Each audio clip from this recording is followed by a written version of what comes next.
तो गणित का पहला क्वेश्चन है, रेखा x plus Y equal to 0 निम्न में से किस चतुर्थांश से होकर गुजरती है। तो सबसे पहले हम यहाँ पे चतुर्थांश बना लेते हैं। तो इसको फर्स्ट चतुर्थांश बोलते हैं, इसको सेकंड, इसको थर्ड चतुर्थांश बोलते हैं, इसको फोर्थ चतुर्थांश बोलते हैं। फर्स्ट चतुर्थांश में x की वैल्यू प्लस y की वैल्यू भी प्लस होती है। इसको x और y के फॉर्म में डिनोट करते हैं, x और y के फॉर्म में डिनोट करते हैं। तो फर्स्ट चतुर्थांश में x की वैल्यू प्लस होगी, y की वैल्यू भी प्लस होगी। सेकंड वाले चतुर्थांश में x की वैल्यू नेगेटिव हो जाएगी, y की वैल्यू प्लस हो जाएगी। थर्ड वाले चतुर्थांश में x की वैल्यू नेगेटिव, y की वैल्यू नेगेटिव। और फोर्थ चतुर्थांश में x की वैल्यू पॉजिटिव और y की वैल्यू नेगेटिव हो जाएगी। तो अब हम इक्वेशन फर्स्ट से चेक करेंगे। x plus Y equal to 0 given है हमको, तो x इक्वल टू हो जाएगा माइनस वाई। तो अगर हम x इक्वल टू 1 लें, x इक्वल टू 1 लें तो y इक्वल टू हो जाएगा यहाँ पे -1। अगर या x इक्वल टू हम -1 लें तो y इक्वल टू बन जाएगा यहाँ पे +1। तो x की वैल्यू प्लस और y की वैल्यू माइनस, x की वैल्यू प्लस और y की वैल्यू माइनस चौथे चतुर्थांश में आ रही है, और x की वैल्यू माइनस और y की वैल्यू प्लस आ रही है सेकंड चतुर्थांश में।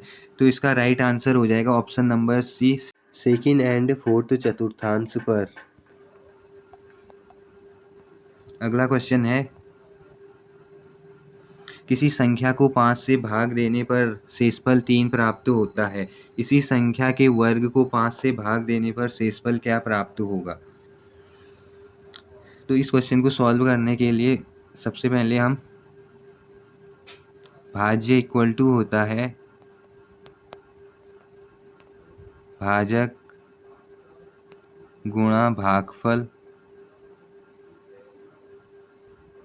धन शेषफल होता है। इस फॉर्मूले से इसका सॉल्यूशन होगा।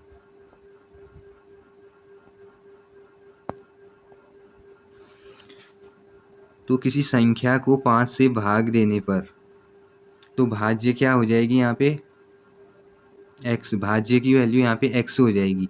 x को हम 5 से भाग दे रहे हैं, भागफल आ रहा है हमारा y आ रहा है, प्लस शेषफल कितना आ रहा है 3 आ रहा है, ये क्वेश्चन में गिवन है। तो सेकंड कंडीशन क्या है, इसी संख्या के वर्ग को 5 से भाग देने पर, जो ये संख्या है इसके वर्ग को 5 से भाग देने पर शेषफल कितना आएगा ये फाइंड करना है। तो हम 5y + 3 के वर्ग को हमको 5 से डिवाइड करना है। तो इसका वर्ग हो जाएगा, 5 का वर्ग हो जाएगा 25 हो जाएगा, y का स्क्वायर y स्क्वायर हो जाएगा, प्लस 3 का स्क्वायर 9 हो जाएगा, प्लस 2ab का वैल्यू हो जाएगी 30y हो जाएगी अपॉन 5। तो 5 से डिवाइड तीनों नंबर होंगे, तो 5 से ये 5 बार डिवाइड हो जाएगा, ये 6 बार डिवाइड हो जाएगा, लेकिन 5 से 9 कितनी बार डिवाइड होगा, 1 बार डिवाइड होगा, और रिमाइंडर कितना आ जाएगा, 4 रिमाइंडर आ जाएगा। तो इसका सही आंसर हो जाएगा, रिमाइंडर फाइंड करना था हमको, तो राइट आंसर ऑप्शन डी 4 इसका राइट आंसर हो जाएगा। अगला क्वेश्चन है, यदि 40% लोग अखबार X, 50% लोग अखबार Y और 10% लोग दोनों अखबार पढ़ते हैं, तब कितने प्रतिशत लोग इनमें से कोई भी अखबार नहीं पढ़ते हैं। तो 40% X पढ़ते हैं, ये X हो गया, और ये Y हो गया, और 10% दोनों अखबार पढ़ते हैं। अगर ये बीच का दोनों 10% है और ये टोटल X कितना है, यदि 10% लोग दोनों अखबार पढ़ने वाले हैं और X पढ़ने वाले 40 हैं, टोटल 40 हैं, तो X 10 दोनों पढ़ते हैं, तो केवल X ही X पढ़ने वाले कितने हो जाएंगे, केवल X ही X पढ़ने वाले हो जाएंगे 30 हो जाएंगे। 30% ये हो गए, 10 दोनों पढ़ने वाले, तो X पढ़ने वाले 40% हो गए। वैसे ही Y पढ़ने वाले टोटल 50% हैं, 10% इसमें हैं और 40% केवल Y अखबार पढ़ने वाले होंगे। तो ये 40% ये हो गया, 10% ये, तो टोटल 50% हो गए वाई पढ़ने वाले। तो ये टोटल इनको ऐड करके कितना आ रहा है, 40 में 10 ऐड करेंगे 50, 50 में 30 ऐड करेंगे 80% हो गया। तो हमको फाइंड करना है इनमें से कोई भी अखबार नहीं पढ़ते, तो हम 100 माइनस 80 कर देंगे। 100 माइनस 80 करेंगे तो कितना आ जाएगा, 20% कोई भी अखबार नहीं पढ़ते होंगे। ऑप्शन सी इसका राइट आंसर हो जाएगा। अगला क्वेश्चन है, निम्न में से कौन सी संख्या -5/6 तथा 7/8 के बीच में नहीं है। तो इसको चेक करने के लिए हम फर्स्ट में 6 से -5 को डिवाइड करेंगे। तो 6 से -5 को डिवाइड करेंगे तो कितना आ जाएगा, -0 पॉइंट आ जाएगा। ये पहले ये जाएगा 8 बार जाएगा, फिर 3 बार जाएगा डिवाइड, फिर से 3 बार जाएगा। वह अगर 8 को हम 7 से डिवाइड करेंगे तो कितना आ जाएगा, 0.8 बार जाएगा, फिर 7 बार जाएगा, फिर 5 बार जाएगा। तो इन दोनों के बीच में कौन सी नंबर नहीं है, इनमें से ये चेक करना है। तो फर्स्ट में इससे इसको डिवाइड करके कितना आएगा वो चेक करना है हमको। तो 24 से -17 को डिवाइड करना है। तो 24 से -17 को डिवाइड करेंगे तो ये आ जाएगा 0.708। तो इतना आ रहा है माइनस। सेकेंड वाला अगर 5 से 6 को डिवाइड करेंगे तो ये आ जाएगा 0.833। अगर 4 को हम 3 से डिवाइड करें ये आ जाएगा -0.75। अगर हम 11 को 12 से डिवाइड करें ये आ जाएगा -9166। तो अब इन चारों में से चेक करना है कि इन दोनों नंबर के बीच में कौन नहीं आता है। तो फर्स्ट नंबर ये तो आता है, सेकंड ये भी आएगा, थर्ड वाला ये भी आएगा, लेकिन फोर्थ वाला नहीं आएगा इसमें। फोर्थ वाला इस नंबर से छोटा हो जाएगा, फोर्थ वाला इससे छोटा हो जाएगा, तो डी इसका राइट आंसर हो जाएगा। अगला क्वेश्चन है, 3 खरीदने पर 2 मुफ्त, यहाँ दी गई छूट प्रतिशत कितनी है। 3 खरीदने पर 2 मुफ्त, इसका मतलब है अगर एक का मूल्य है 1 रुपये, तो अगर टोटल 5 का मूल्य हो जाएगा 5 रुपये हो जाएगा, और छूट प्रतिशत निकालनी है। तो छूट प्रतिशत 2 मुफ्त मिल रही हैं तो 2 इसका प्रॉफिट हो जाएगा,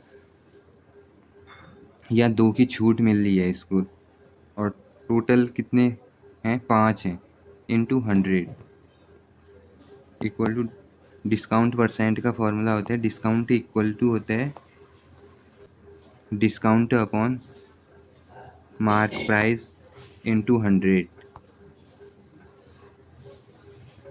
तो इसमें डिस्काउंट 2 का डिस्काउंट है और मार्क प्राइस इसमें टोटल 5 है और इंटू 100 हो जाएगा। तो 5 से 100 कटेगा 20 बार, तो 20 इंटू 2 40% का इसको डिस्काउंट मिलेगा। ऑप्शन सी राइट आंसर होगा।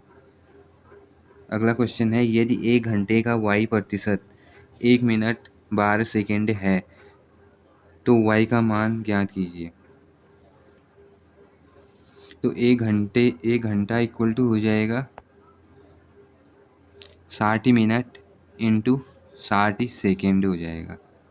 1 घंटे में 60 इंटू 60 सेकेंड हो जाएंगे, और इसका 60 इंटू 60 का y प्रतिशत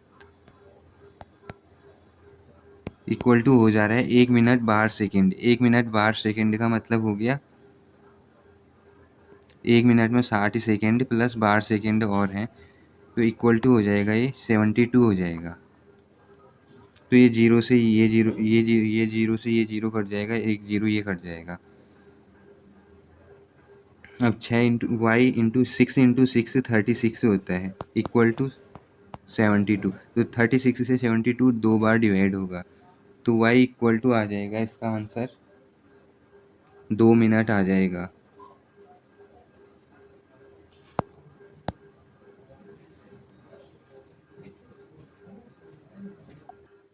अगला क्वेश्चन है, किसी दिए गए चित्र में यदि O वृत्त का केंद्र है तो x और y के बीच संबंध होगा। तो x और y के बीच रिलेशन फाइंड करना है। तो सबसे पहले हम जो ये सर्कल के अंदर ये क्वाड्रिलेटरल बना है, इसको हम ऐसे करके चक्रीय चतुर्भुज बनाएंगे। चक्रीय चतुर्भुज ये बन जाएगा तो फिर चक्रीय चतुर्भुज में ये एंगल होता है, ये वाला एंगल अगर ये x है तो ये इसका आधा होता है, तो ये वाला एंगल हो जाएगा x/2 बन जाएगा ये। और चक्रीय चतुर्भुज में आमने सामने के कोणों का योग 180 डिग्री होता है। ये वाला एंगल और इसका सम 180 डिग्री होगा, ये वाला एंगल और इस एंगल का सम 180 डिग्री होगा। तो इसकी वैल्यू आ गई x/2 आ गई इसकी वैल्यू, और इसके सामने वाला कोण y है, इक्वल टू हो जाएगा ये 180 डिग्री। तो हम एलसीएम लेंगे तो x प्लस 2y इक्वल 2y/2 इक्वल टू हो जाएगा 180 डिग्री अपॉन 2 इक्वल टू हो जाएगा ये 180 डिग्री। तो x plus 2y equal to ये बन जाएगा, 2 वहाँ मल्टीप्लाई हो जाएगा तो ये बन जाएगा 360 डिग्री। तो राइट आंसर हो जाएगा option number D, x plus 2y equal to 360 degree. अगला क्वेश्चन है, यदि x z से 50% बड़ा हो, y z से 25% बड़ा हो, तो x y से कितना प्रतिशत बड़ा होगा ये फाइंड करना है। यदि हम z इक्वल टू हमने ले लिया 100 मान लिया, तो x इक्वल टू क्या हो जाएगा, x इक्वल टू हो जाएगा x z से 50% बड़ा है, 50% बड़ा है इसका मतलब ये हो जाएगा 150 हो जाएगा ये। और y z से 25% बड़ा है, तो y कितना हो जाएगा, इससे 25% बड़ा है तो y 125 हो जाएगा। तो x y से कितना प्रतिशत बड़ा होगा ये फाइंड करना है। x कितना अधिक है, 25 अधिक है किससे, y से कितना प्रतिशत अधिक है, तो y की वैल्यू अपॉन में आ जाएगी, इंटू 100 हो जाएगा ये। तो ये 25 से 5 बार डिवाइड होगा, 5 से 120 बार डिवाइड होगा, तो 20% अधिक होगा ए। राइट आंसर ए हो जाएगा इसका।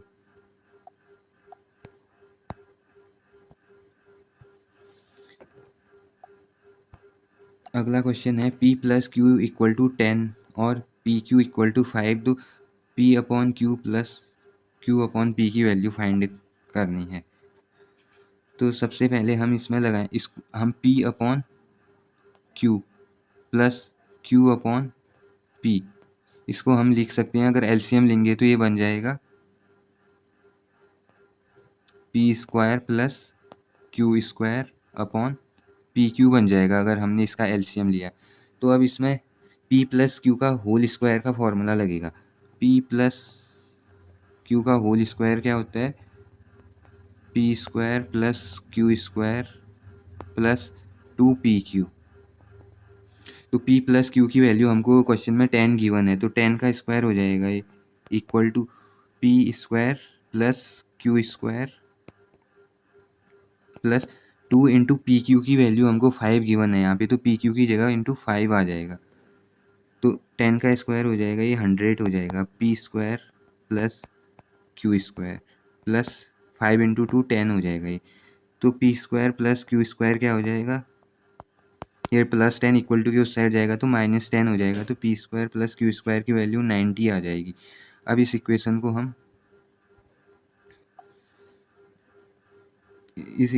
हम इसमें पुट करेंगे, जो फर्स्ट में हमने निकाला था p/q plus q/p equal to आया था हमारा p² प्लस q²/pq आया था। तो p² और q² की वैल्यू 90 है, 90/5 पी क्यू की वैल्यू 5 गिवन है, तो ये आ जाएगा हमारा 18 आ जाएगा डिवाइड करके।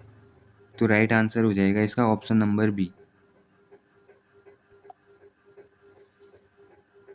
अगला क्वेश्चन है किसी समबाहु त्रिभुज के परिवृत्त त्रिज्या और अंतःवृत्त त्रिज्या का अनुपात होगा। तो कोई समबाहु त्रिभुज दिया है हमको, उसके परिवृत्त त्रिज्या, इसके चारों ओर एक सर्कल है, ये इसका सेंटर है, और दूसरा दे रखा है इसकी रेडियस आर गिवन है,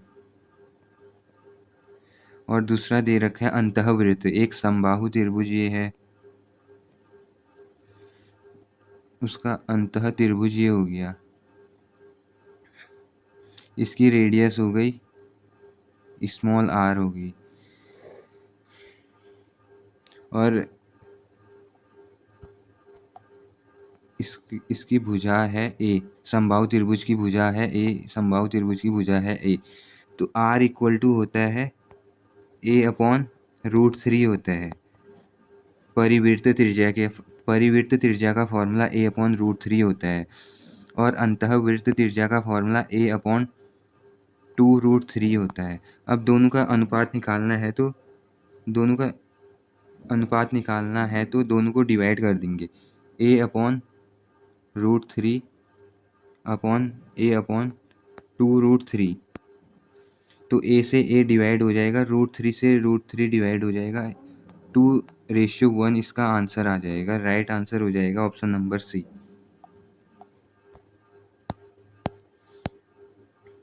अगला क्वेश्चन है मूल्यांकन के किस पहलू का प्रयोग किया जाता है जब एक अध्यापक यह सुनिश्चित करता है कि छात्रों ने गणित में एक अभ्यास पूरा कर लिया है और यह भी सुनिश्चित करता है कि निर्देश स्पष्ट और विशिष्ट है। ऑप्शन ए वैधता, ऑप्शन बी व्यवहारिकता, ऑप्शन सी विश्वसनीयता, ऑप्शन डी स्थिरता। राइट आंसर है इसका ऑप्शन ए वैधता। अगला क्वेश्चन है एक छात्र गणित सीखने में कठिनाई महसूस करता है, उसके अधिगम से संबंधित समस्याओं के समाधान का सबसे सही उपचार है। ऑप्शन ए कठोर परिश्रम के लिए सुझाव, ऑप्शन बी पुस्तकालय में पर्यवेक्षित अध्ययन, ऑप्शन सी निजी शिक्षण ट्यूशन के लिए सुझाव, ऑप्शन डी निदानात्मक शिक्षण। राइट आंसर है इसका ऑप्शन डी निदानात्मक शिक्षण।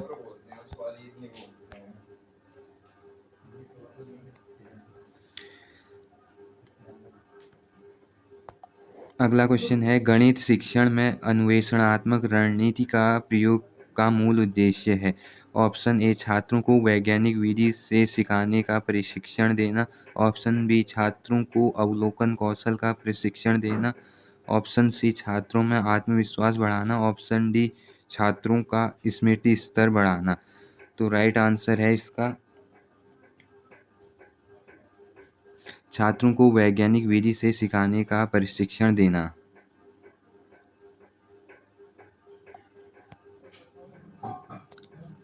अगला क्वेश्चन है एक सपाट सतह जो सभी दिशाओं में अनिश्चित रूप से बढ़ती है वह कहलाती है।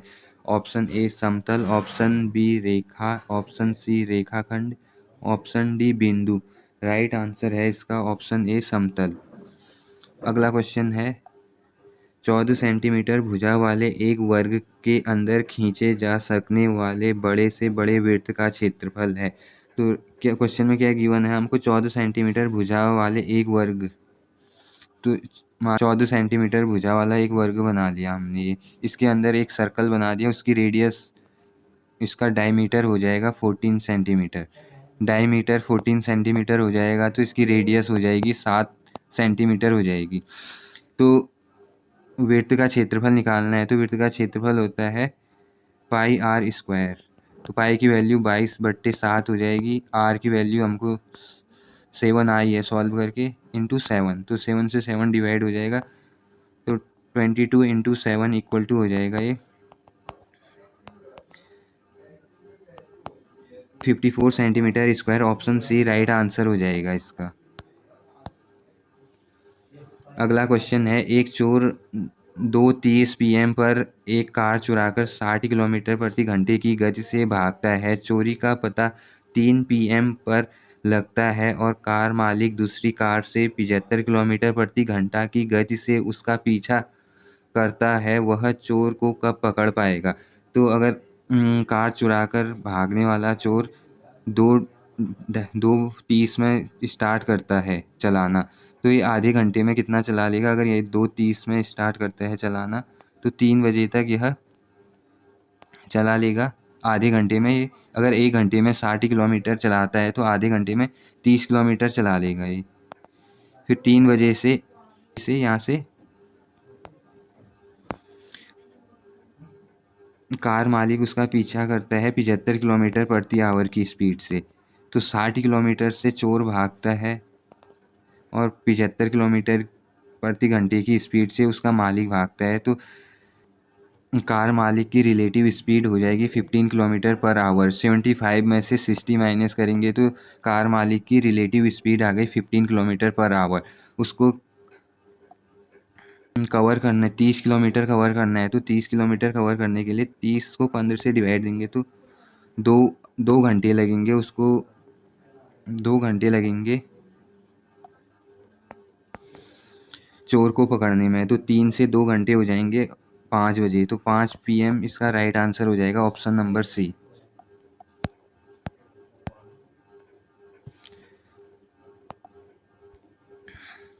अगला क्वेश्चन है, एक व्यक्ति को एक घड़ी 1140 रुपये में बेचने पर 5% का घाटा चुकाना पड़ता है। 5% लाभ कमाने हेतु घड़ी को किस कीमत पर बेचेगा? अगर 5% का घाटा होता है तो उसको वह कॉस्ट प्राइस एक्स है तो उसका 95% हो जाएगा, किसके इक्वल हो जाएगा? 1140 के इक्वल हो जाएगा।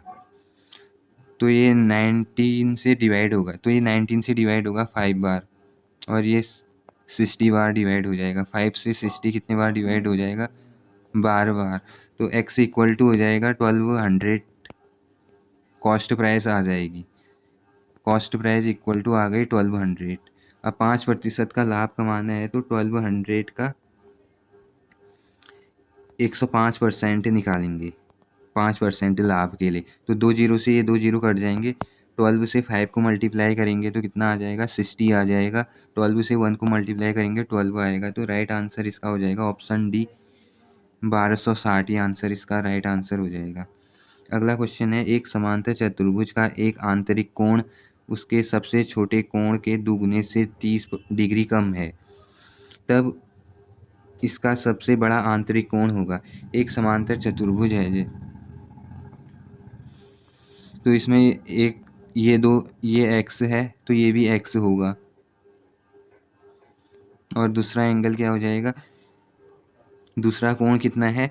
उस सबसे छोटे कोण के दुगने से 30 डिग्री कम है। तो इस वाला एंगल हो जाएगा इसके दुगने से 30 डिग्री कम हो जाएगा, मतलब 2x माइनस 30 डिग्री ये हो जाएगा।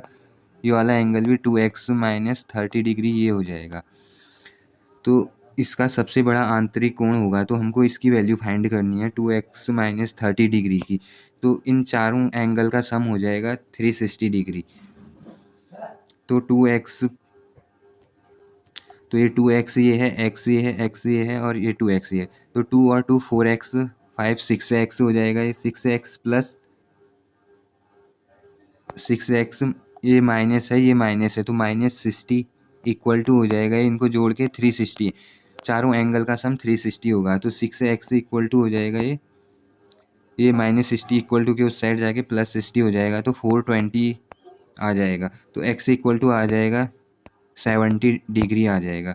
तो हमको इसकी वैल्यू निकालनी है। तो 2 इंटू एक्स की जगह 70 माइनस 30 डिग्री, तो ये 70 इंटू 2 140 माइनस 30 डिग्री आ जाएगा, ये 110 आ जाएगा। ऑप्शन सी राइट आंसर हो जाएगा इसका।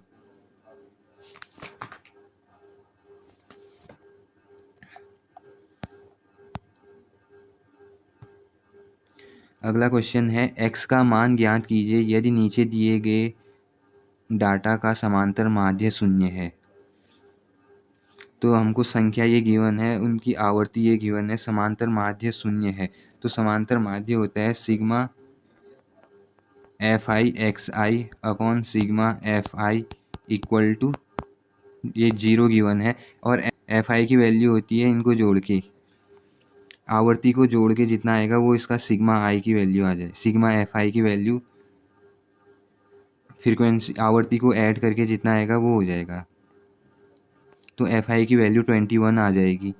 तो sigma F I X I find करेंगे तो एक्स प्लस 3 को हम 3 से मल्टीप्लाई करना है, प्लस एक्स माइनस 7 को 7 से मल्टीप्लाई करना है, प्लस एक्स माइनस 4 को 11 से मल्टीप्लाई करना है, इक्वल टू आ जाएगा 0 आ जाएगा, क्योंकि एफ आई इक्वल टू के उस साइड जाएगा तो 0 हो जाएगा।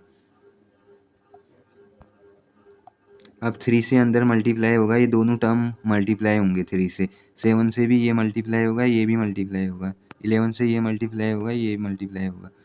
तो 3 से ये मल्टीप्लाई होने पर 3x आ जाएगा, प्लस 9 आ जाएगा, प्लस 7 से मल्टीप्लाई हो गया 7x minus 49 plus 11x minus 44 equal to 0 आ जाएगा। तो ये 3x 7x और 11x इनको ऐड करके आ जाएगा 21x आ जाएगा, और प्लस 9 और पहले ये माइनस ऐड हो जाएंगे, तो प्लस 9 ऐसे ही आएगा, माइनस माइनस ऐड होके आ जाएगा 93 माइनस 93 इक्वल टू 0। तो ये प्लस माइनस अब माइनस हो जाएंगे, 21x इक्वल टू आ जाएगा, ये माइनस होके आ जाएगा प्लस 84 हो जाएगा। माइनस 93 और प्लस 9 को हम माइनस करेंगे तो 84 माइनस 84 आएगा, माइनस 84 इक्वल टू के उस साइड जाएगा तो प्लस 84 आ जाएगा। x अब 21 इक्वल टू के उस साइड जाएगा तो डिवाइड हो जाएगा 4, तो x की वैल्यू इसमें 4 आ जाएगी। राइट आंसर ऑप्शन डी हो जाएगा। अगला क्वेश्चन है, यदि एक घन की प्रत्येक भुजा 3 गुना कर दी जाए तो इसका आयतन बढ़ेगा। माना हम इसमें घन का आयतन मानते हैं, फर्स्ट में घन की भुजा कितनी है, a है, तो इसका वॉल्यूम हो जाएगा a क्यूब हो जाएगा। अब अगर हमने इसकी लंबाई 3 गुनी कर दी तो 3a हो जाएगी, तो वॉल्यूम कितना हो जाएगा इसका, 3a का होल क्यूब हो जाएगा ये। तो 3 का क्यूब कितना हो जाएगा, 27 हो जाएगा, a का क्यूब a क्यूब हो जाएगा। तो हमको फाइंड करना है आयतन कितना बढ़ेगा, तो आयतन कितना बढ़ा, 27 a cube minus a cube, तो 26 a क्यूब का इंक्रीज हुआ है आयतन में, और प्रारंभिक आयतन a क्यूब था, इंटू 100 करेंगे तो a क्यूब से a क्यूब कट गया, तो ये 2600% का इंक्रीज हो गया आयतन में इसके। Right answer option C. अगला क्वेश्चन है, एक ईंट की मापें 20 सेंटीमीटर 10 सेंटीमीटर व 7.5 सेंटीमीटर है। 20 मीटर 2 मीटर और 0.75 मीटर माप वाली दीवार बनाने के लिए कितनी ईंटें लगेंगी। तो इसको फाइंड करने के लिए हम इसको फर्स्ट में, ये मीटर में गिवन है, ये सेंटीमीटर में गिवन है, तो पहले दोनों को हम सेंटीमीटर में चेंज कर लेंगे, और माप की दीवार बनानी है तो इतना इसका वॉल्यूम अपॉन इसका वॉल्यूम करेंगे तो ईंटों की संख्या आ जाएगी। तो सबसे पहले हम इसको मीटर को सेंटीमीटर में चेंज करेंगे, तो ये हो जाएगा, मीटर को सेंटीमीटर में चेंज करने के लिए 100 से मल्टीप्लाई करेंगे तो ये हो जाएगा 2000 बन जाएगा, ये 200 मीटर बन जाएगा, और ये 75 बन जाएगा, बट एक ईंट का वॉल्यूम हमको इससे निकल जाएगा जो हमको क्वेश्चन में गिवन है, तो अपॉन हो जाएगा ये 20 इंटू 10 इंटू 7.5। तो अगर हम जी ये 10 से इसका पॉइंट हटा देंगे तो 75 से ये 75 डिवाइड हो जाएगा, 20 से ये डिवाइड हो जाएगा 10 बार, तो राइट आंसर इसका हो जाएगा 20,000 आंसर ऑप्शन नंबर सी 20,000 ईंट की आवश्यकता होगी हमको, तो राइट आंसर ऑप्शन सी हो जाएगा इसका। अगला क्वेश्चन है, तीन वृत्त एक दूसरे को वाह्यतः स्पर्श करते हैं, उनके केंद्रों के बीच की दूरी 5 सेंटीमीटर, 6 सेंटीमीटर और 7 सेंटीमीटर है, तो वृत्त की त्रिज्या बताइए। तो यदि तीन वृत्त एक दूसरे को बाह्यतः स्पर्श करते हैं तो उसका डायग्राम ऐसा बन जाएगा। पहला सर्कल ये हो गया, सेकंड सर्कल ये हो जाएगा और तीसरा सर्कल ये हो जाएगा। अब ये एक दूसरे को स्पर्श कर रहे हैं तो इसका सेंटर हमने O मान लिया, इसका P मान लिया और इसका Q मान लिया। उनके बीच की दूरी हमको गिवन है इसमें, ये डिस्टेंस, ये डिस्टेंस, ये डिस्टेंस, ये तीनों डिस्टेंस हमको गिवन है।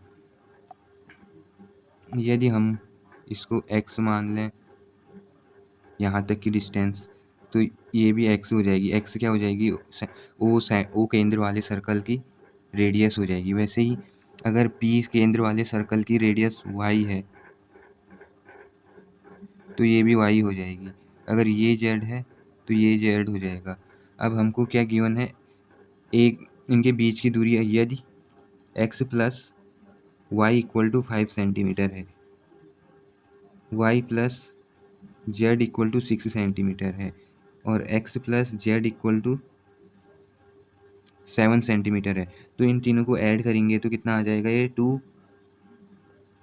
2x plus 2y plus 2z equal to आ जाएगा, ये 18 आ जाएगा। तो x plus Y plus Z equal to आ जाएगा 9 आ जाएगा। x plus Y plus Z equal to 9 आ जाएगा। अब हमको x प्लस वाई की वैल्यू यहाँ पे 5 सेंटीमीटर गिवन है, x प्लस वाई, तो हम x प्लस वाई की जगह अगर 5 सेंटीमीटर यहाँ पे पुट कर दिया तो 5 प्लस जेड इक्वल टू 9 हो जाएगा।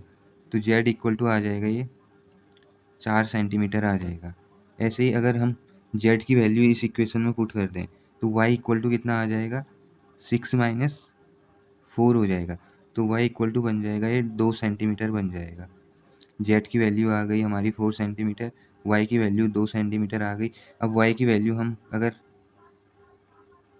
वैल्यू अगर हम इस फर्स्ट वाले इक्वेशन में रख दें तो कितना आ जाएगा, x प्लस वाई की जगह 2 सेंटीमीटर रखना है, इक्वल टू कितना है, 5 है, तो x इक्वल टू आ जाएगा 3 सेंटीमीटर आ जाएगा। तो उनकी रेडियस कितनी हो जाएगी, 2 सेंटीमीटर, 3 सेंटीमीटर और 4 सेंटीमीटर। तो राइट आंसर हो जाएगा इसका 2 centimetre, 3 centimetre, 4 centimetre, option A right answer हो जाएगा। अगला क्वेश्चन है, 2/5, 3/10 और 4/15 का लॉसॉपा होगा। तो एलसीएम निकालने के लिए हम न्यूमिनेटर का इसमें एलसीएम निकालेंगे और डिनोमिनेटर का एचसीएफ निकालेंगे, वही इसका एलसीएम होगा। तो न्यूमिनेटर का एलसीएम 2, 3 और 4 का एलसीएम कितना हो जाएगा, 12 हो जाएगा। और डिनोमिनेटर में इसका एचसीएफ निकाल देंगे तो एचसीएफ हो जाएगा 5, 10 और 15 का 5 हो जाएगा। तो राइट आंसर इसका ऑप्शन नंबर डी हो जाएगा।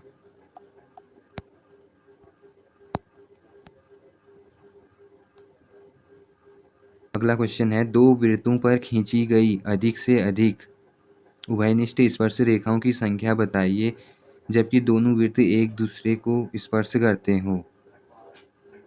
एक वृत्त ये है, दूसरा वृत्त ये है, तो हमको स्पर्श रेखाएं खींचनी है। तो एक स्पर्श रेखा ये हो जाएगी, दूसरी स्पर्श रेखा ये हो जाएगी, तीसरी स्पर्श रेखा ऐसे करके खींच सकते हैं हम इनके बीचों बीच। तो इसका राइट आंसर हो जाएगा ऑप्शन सी, 3 स्पर्श रेखाएं खींची जा सकती हैं। अगला क्वेश्चन है, निम्नलिखित पाई चार्ट में विभिन्न देशों से आने वाले पर्यटकों की संख्या को दर्शाया गया है, इसका अध्ययन कीजिए एवं प्रश्नों के उत्तर दीजिए। कुल पर्यटक संख्या 20 लाख है। 40% इसमें संयुक्त राज्य अमेरिका से हैं, 10% ब्रिटेन से हैं, 30% जापान से हैं, 20% अन्य देश से हैं। तो हमको फर्स्ट में क्या फाइंड करना है, फर्स्ट क्वेश्चन है, संयुक्त राज्य अमेरिका और जापान से आने वाले पर्यटकों की संख्या का अंतर कितना है। तो संयुक्त राज्य अमेरिका से 40% आ रहे हैं और जापान से 30% आ रहे हैं। तो दोनों के बीच का अंतर कितना है? 10% का है। तो 10% का अंतर है, इसका मतलब हो जाएगा 20 लाख का 10% निकालेंगे हम। 20 लाख का 10% हो जाएगा, जीरो से ये 2 जीरो कट जाएंगे, तो 2 लाख इसका राइट आंसर हो जाएगा। ऑप्शन नंबर ए इसका राइट आंसर हो जाएगा। अगला क्वेश्चन है,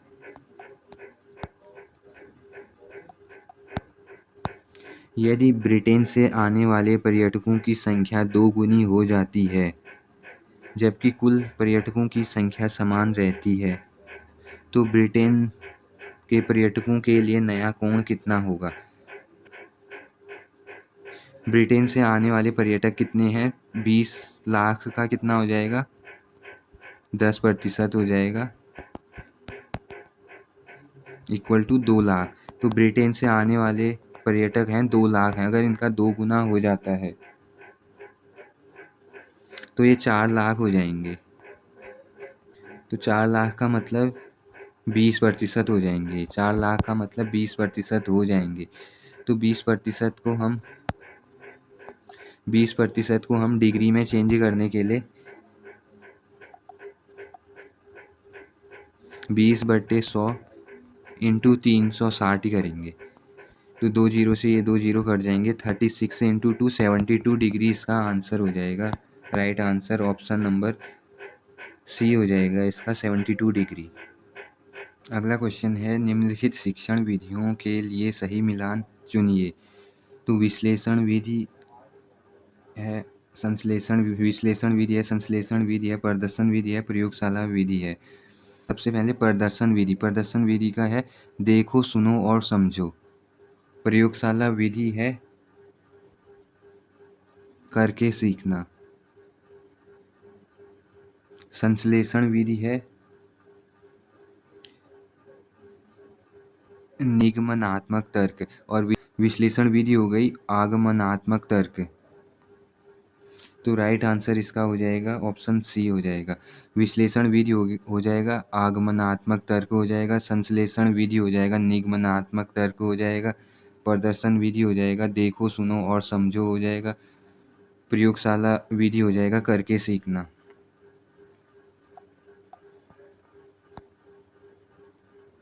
अगला क्वेश्चन है, गणित शिक्षण में मानसिक उद्वेलन रणनीति आधारित है।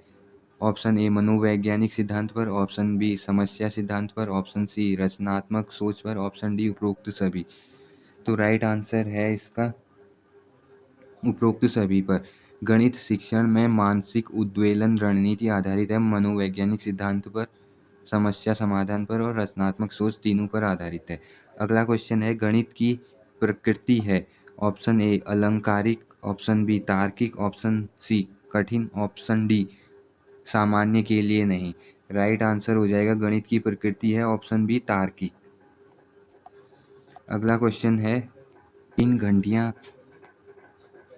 8:35 AM पर एक साथ बजना शुरू होती हैं। वे क्रमशः प्रत्येक 12 सेकंड, 15 सेकंड व 18 सेकंड बाद दोबारा बजती हैं, तब वे अगली बार फिर से एक साथ बजेंगी। तो दोबारा एक साथ बजने के लिए इन तीनों का एलसीएम जितना आएगा वही इसका राइट आंसर होगा। तो 12, 15 और 18 का एलसीएम निकालेंगे तो इनका एलसीएम हो जाएगा 180। इनका एलसीएम आ जाएगा, इनका एलसीएम निकालेंगे 12, 15 और 18 का। तो 180 का मतलब हो गया बट्टे 60 इक्वल टू 3 मिनट हो जाएगा ये। तो 8:35 में हम 3 जोड़ेंगे तो ये हो जाएगा 8:38 AM में दोबारा एक साथ बजेंगे। ऑप्शन ए राइट आंसर इसका।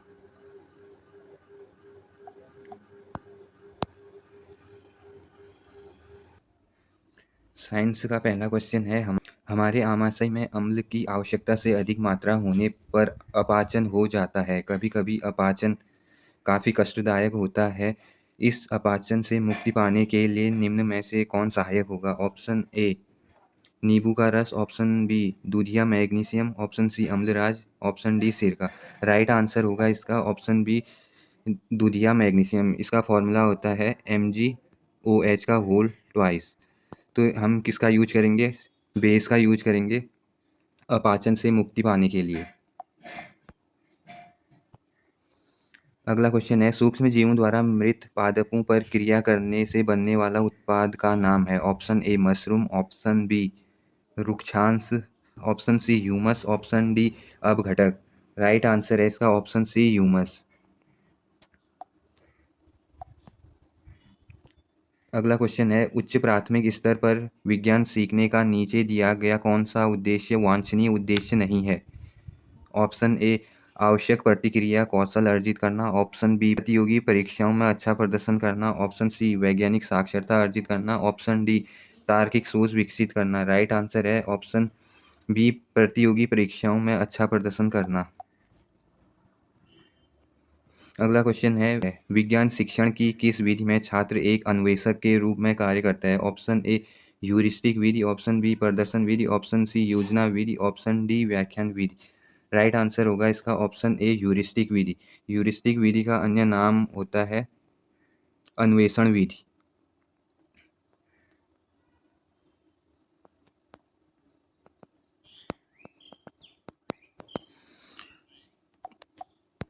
अगला क्वेश्चन है,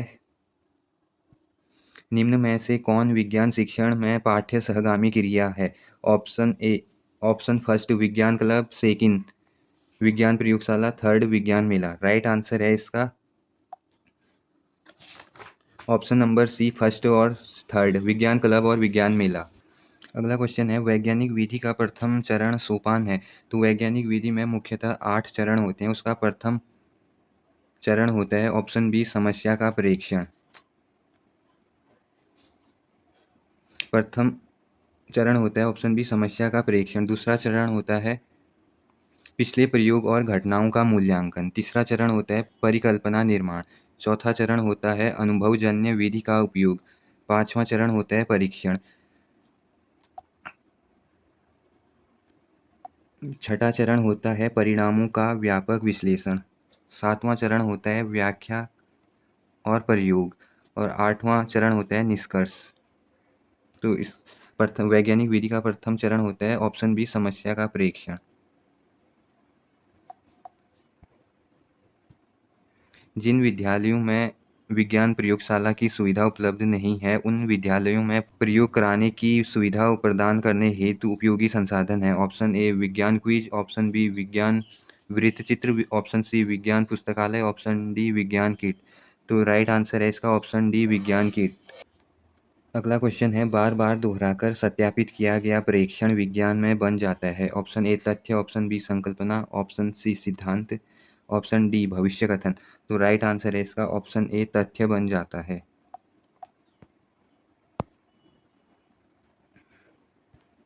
अगला क्वेश्चन है, निम्न में से कौन विद्युत धारा के रासायनिक प्रभाव का एक सर्वाधिक सामान्य उपयोग है? ऑप्शन ए विद्युत हीटर, ऑप्शन बी विद्युत इस्त्री, ऑप्शन सी विद्युत लेपन, ऑप्शन डी विद्युत मोटर। राइट आंसर है इसका ऑप्शन सी विद्युत लेपन। विद्युत लेपन का उपयोग लोहे को जंग लगने से बचाने में भी होता है। अगला क्वेश्चन है, निम्न में से किसे घर्षण द्वारा आसानी से आवेशित नहीं किया जा सकता? ऑप्शन ए प्लास्टिक की रिफिल, ऑप्शन बी ऊनी वस्त्र, ऑप्शन सी फुला हुआ गुब्बारा, ऑप्शन डी तांबे की छड़। राइट आंसर है इसका ऑप्शन डी तांबे की छड़।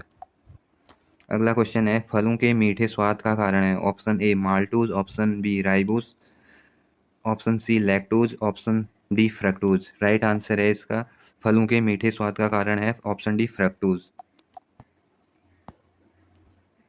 अगला क्वेश्चन है, आँख के उस भाग का नाम बताइए जो उसे विशिष्ट रंग प्रदान करता है। Option A cornea, option B परितारिका, ऑप्शन सी दृष्टिपटल रेटिना, ऑप्शन डी नेत्र लेंस। तो राइट आंसर हो जाएगा इसका ऑप्शन बी परितारिका आइरिस। और इसमें रेटिना होता है जहाँ पे किसी ऑब्जेक्ट की इमेज बनती है, वह रेटिना पर बनती है। ऑब्जेक्ट की इमेज रेटिना पर बनती है।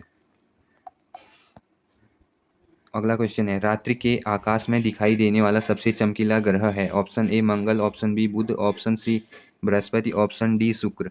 राइट आंसर है इसका ऑप्शन डी शुक्र।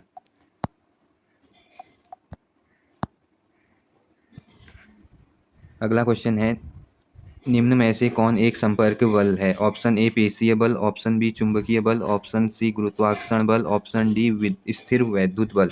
तो राइट आंसर है इसका ऑप्शन ए पेशीय बल। अगला क्वेश्चन है, द्रव अवस्था में परिवर्तित हुए बिना गैस से सीधे ठोस बनने की प्रक्रिया को कहते हैं?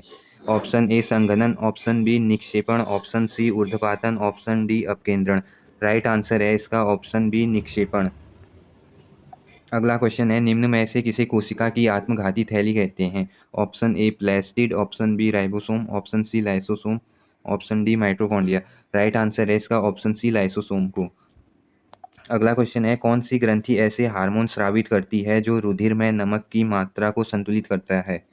Option A adrenal, option B thyroid, option C thymus, option D अग्न्याशय। राइट आंसर है इसका ऑप्शन ए एड्रिनल हार्मोन। अगला क्वेश्चन है, हम रसोई में जिस गैस का उपयोग करते हैं वह द्रवित पेट्रोलियम गैस एलपीजी कहलाती है। सिलेंडर में एलपीजी द्रव के रूप में होती है। सिलेंडर से बाहर आते ही यह गैस में परिवर्तित हो जाती है। परिवर्तन एक्स, फिर यही गैस जलती है। परिवर्तन वाई, निम्नलिखित कथन इन परिवर्तनों से संबंधित है, सही कथन का चयन कीजिए। ऑप्शन ए प्रक्रम एक्स एक रासायनिक परिवर्तन है, ऑप्शन बी प्रक्रम वाई रासायनिक परिवर्तन है, ऑप्शन सी प्रक्रम एक्स और प्रक्रम वाई दोनों रासायनिक परिवर्तन है, ऑप्शन डी इनमें से कोई भी रासायनिक परिवर्तन नहीं है। तो राइट आंसर हो जाएगा इसका ऑप्शन वाई एक रासायनिक परिवर्तन है, जबकि प्रक्रम एक्स भौतिक परिवर्तन है।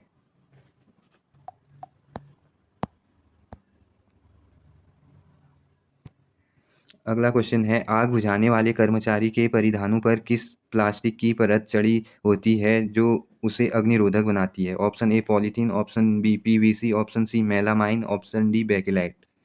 राइट आंसर है ऑप्शन सी मेलामाइन।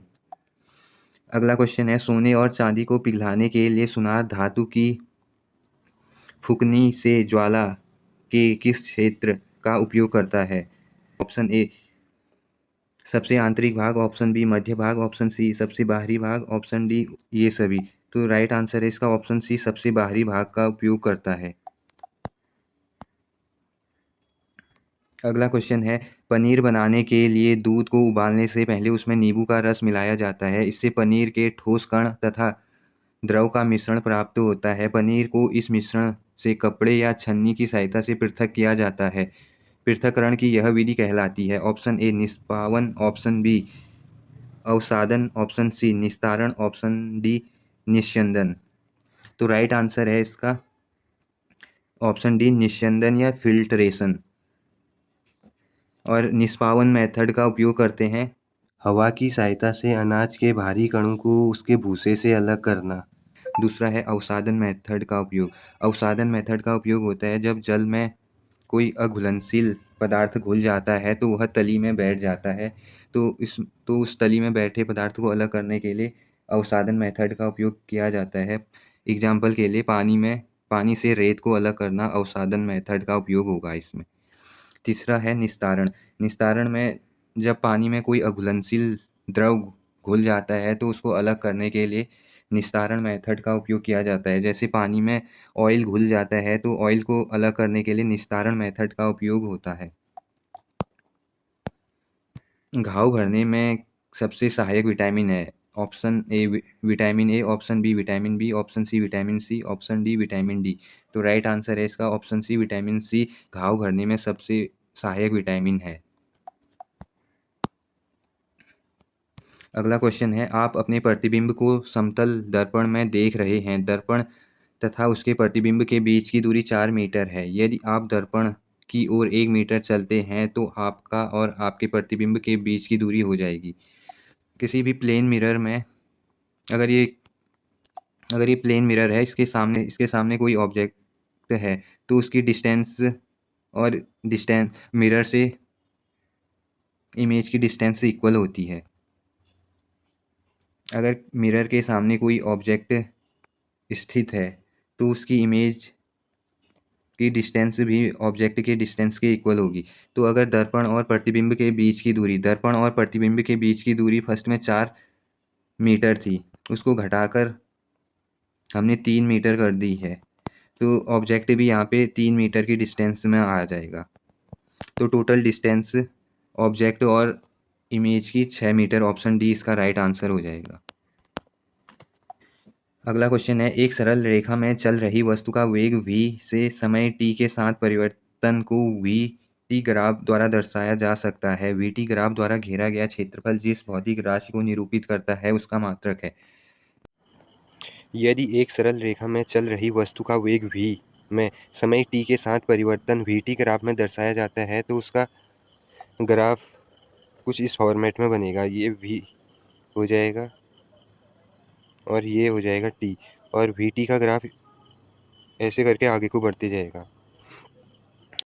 इसमें v वेलोसिटी या वेग है और t समय या टाइम है। तो इसका घेरा गया क्षेत्रफल जो ये आयत बन रहा है यही इसका घेरा हुआ क्षेत्रफल होगा। तो घेरा हुआ क्षेत्रफल A इक्वल टू हो जाएगा v इंटू टी हो जाएगा। v का यूनिट होता है मीटर पर सेकेंड इंटू टी का यूनिट होता है सेकेंड। तो सेकेंड से सेकेंड कट जाएगा तो आंसर आ जाएगा मीटर। तो एरिया का यूनिट हो जाएगा metre, option number A right answer हो जाएगा। निम्न में से किस जंतु में जल में सांस लेने के लिए गिल क्लोम होते हैं? Option A octopus, option B dolphin, option C whale, option D ये सभी। राइट आंसर है इसका ऑप्शन ए ऑक्टोपस के पास जल में सांस लेने के लिए गिल या क्लोम होते हैं। अगला क्वेश्चन है, हमारे परिवेश में होने वाले परिवर्तन जिनके प्रति हम अनुक्रिया करते हैं वो कहलाते हैं। ऑप्शन ए अनुकूलन, ऑप्शन बी उद्दीपन, ऑप्शन सी पर्यानुकूलन, ऑप्शन डी संसूचन। राइट आंसर है ऑप्शन बी उद्दीपन।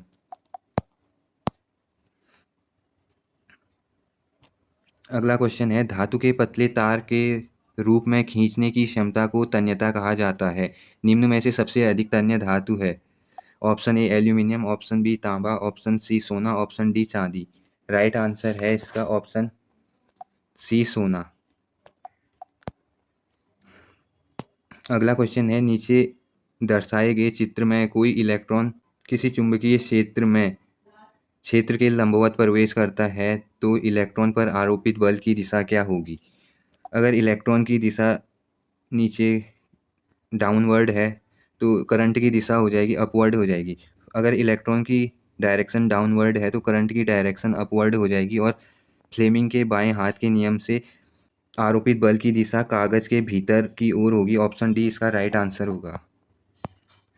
अगला क्वेश्चन है, पित्त रस भोजन के किस घटक के पाचन में सहायक है? ऑप्शन ए वसा, option B protein, option C carbohydrate, option D खनिज लवण। तो राइट आंसर है इसका ऑप्शन ए वसा। अगला क्वेश्चन है, निम्न में से किसका उपयोग खाद्य परिरक्षण के लिए भी किया जाता है? फर्स्ट चीनी और सेकंड सिरका, थर्ड नमक। तो राइट आंसर है इसका ऑप्शन डी। राइट आंसर है इसका सभी। चीनी, सिरका और नमक तीनों का उपयोग हम खाद्य परिरक्षण के लिए करते हैं।